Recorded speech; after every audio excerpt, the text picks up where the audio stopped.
So,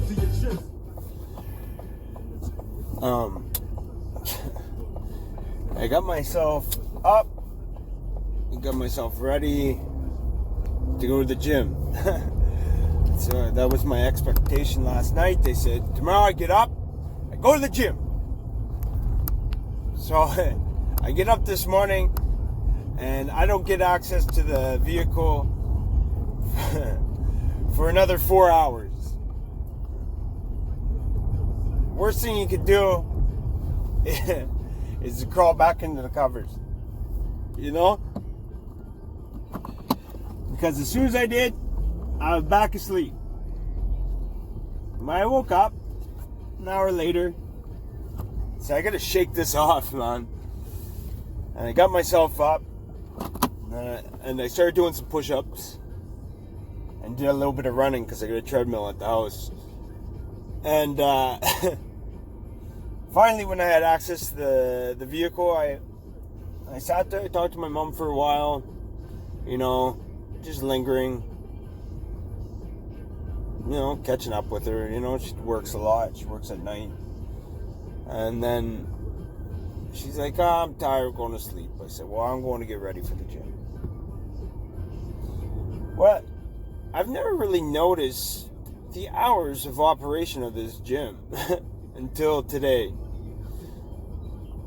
Because when I pulled in the parking lot, all pumped up to get in there, get some shit done, I looked at it, and I'm like, it looks closed. And I get a little bit closer, I'm like, no, it's not closed, there's lights on. I got to the door, tried to open it, it was closed. This could have ruined my whole day. My old self, it probably would have ruined my whole day. I'd probably go home and I'd do nothing. Well, instead, I decided I sat there for a while, listened to some meditation music, because I meditate a lot, and I just chilled and relaxed in that moment. And I said, well, I'm not going to let this ruin my day. I'm going to go home, I'm going to be just as productive as I planned on being after the gym. So I come up to the hill here, and for some reason I've always get drawn to the cemetery. I don't know why, but last time I was here was in the summer, and it was a big open field, and it was full of little fireflies, light bulbs everywhere. And it brought me back to a day when I was a child and I was happy at my grandmother's place in Browns Flats, New Brunswick. She had a special care home there. Me and my cousin used to go out in the field and catch fireflies. And I said to myself, well, if I can bring myself back there, because it put a smile on my face, something I forgot. Somewhere is lodged in the back of my head. And because I seen that, the memory came back. And ever since then, as I evolve into a new person, a different persona, I keep getting those memories back. The old memories that maybe had been suppressed. All the bad memories were still there. But the old memories were suppressed, the good ones. And as soon as I start thinking positively, I was drawn to places and aware of things that would jolt my brain to remember about a time and a place when I was happy. And now I think about it, and I think when I'm stressed or I have anxiety, I just close my eyes and I go back to that time, that place, and it puts a smile on my face. As much as you may not think so, it's proven in science, just by smiling, can bring up your serotonin levels up to 25%. I might not be right on the mark there, but my channel has a lot to do with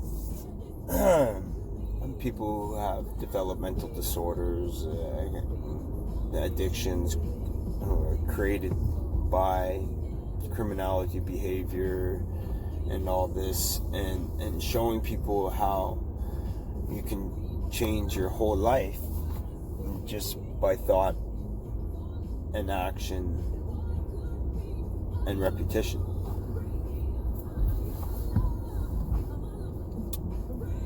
I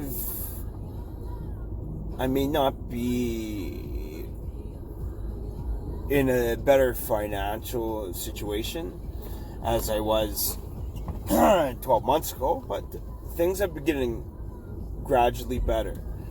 For one, my mental health has done a total 360 since I said, no, I'm not going to be an addict no more. I'm not an addict. I'm a different being. I'm different than that. I'm better than that. And ever since I made that decision, which I've made in the past before, but I've done it for other reasons. I didn't do it for myself. I did it for my dad, my sister, my mom, and until I actually sat there and I did it for myself.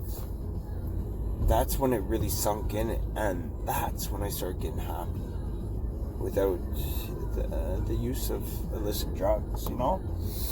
And I want you guys to have the same experience as I do, and I believe you will. I think the system is built to hold us in that, that spot, just down below the bar. The system's meant to do that. So they have those people, because a lot of people are employed by these people, and a lot of our economy comes from criminals and how they obtain people's credentials, or maybe in prison and work for the justice system, as in like I built army trucks. I fixed army trucks. These guys, in a month, we'd pull out 4 army trucks, revamp everything on them. They get paid 30 grand. Okay? Plus, the Correctional Service of Canada is a subsection of the actual government. They actually get paid by taxpayers. I think it's 120 grand per inmate a year. That's for shelter, clothing, everything, blah, blah, blah. They've built jails in New Brunswick or Nova Scotia. And they literally keep on the lights. There's nobody in the buildings. They just built them. There's nobody put in them. They literally keep on the lights so the government thinks that there are that many inmates in there. They say the justice system, they say the courts are all backed up. It's not true. They just want to put people away. And what I want to show you is that just because they tell you that you can't do something, that you can't go get a job, or you can't, there's so much possibility out there for you. I said it a million times. But what I think you and I should do, which I have been doing, is using that system, that exact system of government, to your advantage. See, the government doesn't want to look like the bad guy, right? So they give bursaries, they give grants, they give whatsoever, all this stuff to businesses that are aimed at dropping criminal behavior or addiction services and everything, just to show the public that they're really trying to get a hold on the crime aspect of the country, when really they're just trying to look good for the next election. But what we do as criminals and addicts, we say FTS. Fuck the system, man. What I have to say is, fuck the system. But the only way to get out of the system and break that cycle of the system is to actually use those programs to your advantage.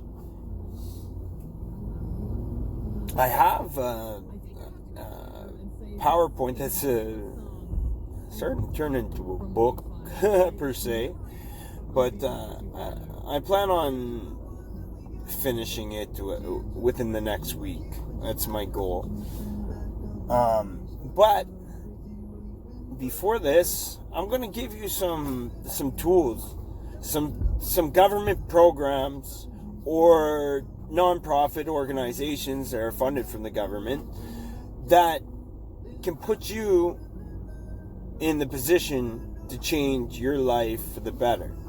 Because believe me, when they say you ain't about that life, no one's really about that life, because nothing ever good comes from it. There's always some sort of heart, head, body, mind, pain, and suffering. You ain't about that life.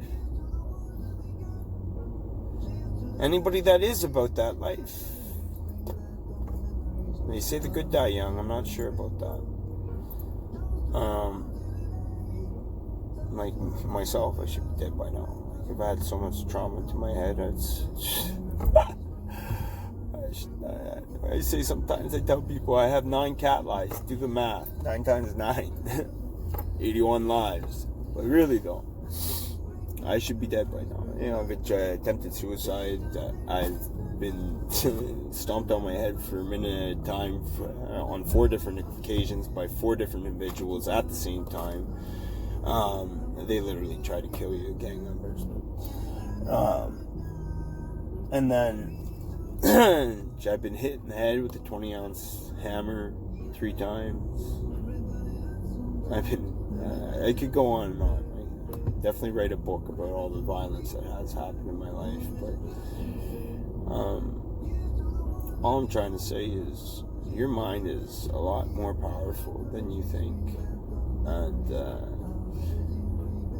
if you can utilize, don't let the system use you.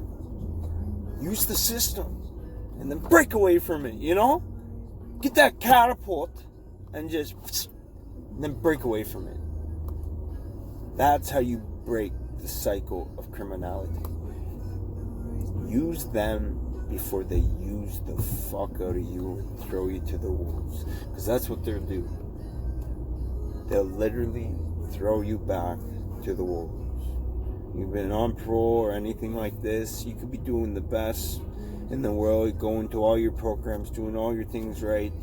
The probation officer, you get in one little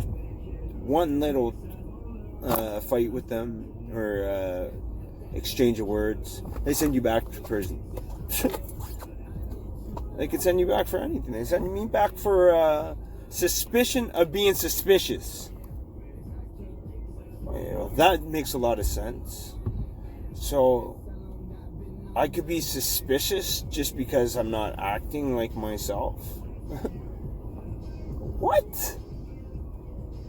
That's where the system's flawed. But these programs and stuff that they teach you, and some of the programs actually make sense. I'm not gonna lie, the ones I did in prison and stuff. But you're not in the right headspace to do it, because all you have is negativity all around you, right? So you're in prison, right? There's too much negativity. Even on the street, man. You go to these programs, there's too much negativity because you end up in a place where you know people, or you're in a halfway house where you know all the people in the halfway house. Negative influences everywhere. The best way to get a hold of these programs is to relocate.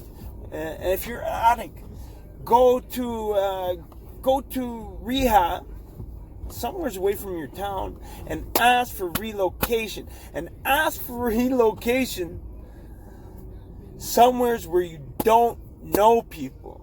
People think when I say relocation, I mean move from one city where you know everybody, and go to another city where you don't know as many. No, go to a city where you don't know anybody, except that one person that has your back to give you more ambition to get it done. And I'll promise you, I've been sober for a year now. I've only been doing these videos for a little while, but I'm telling you, ever since I said, you know what, I ain't doing it for them, and I ain't doing it to prove nothing to no one, that's when it clicked. That's it. That's all. And I'm living in my future in the present, because I know where I'm going, and I'm happy. I'm even happy in the present, where I am and what and what's going on. I have a handle on myself for once in my life, and that's because I took the initiative to say, I'm done. Now, I'm going to post this video, but shortly after, I'm going to show you how easy it is to get in touch with some of these programs. And believe me, it's as simple as saying, hey Google, can you help me find addiction programs in my community? Make sure you have your location on. Or, hey Google, can you tell me about some programs that can adapt? Google won't understand that. She'll cut you off real quick. Hey Google, can you show me programs that help ex-offenders? Bam. In my community? Bam. You're good to go. I'll show you in the next video. I'm going to post this. I always get brought to this area. I don't know why. It's just, I guess, I don't know what it is, but it definitely brought something out of me today. So, like I said, I'm going to post a video right after this. I'm just going to go home here after I'm going to sit down and just relax and just be with myself for a minute, and then I'll go home and I got to get to work. So, it's nice talking to you again. James, break that shit, man. You don't need that in your life. And people will respect you so much more.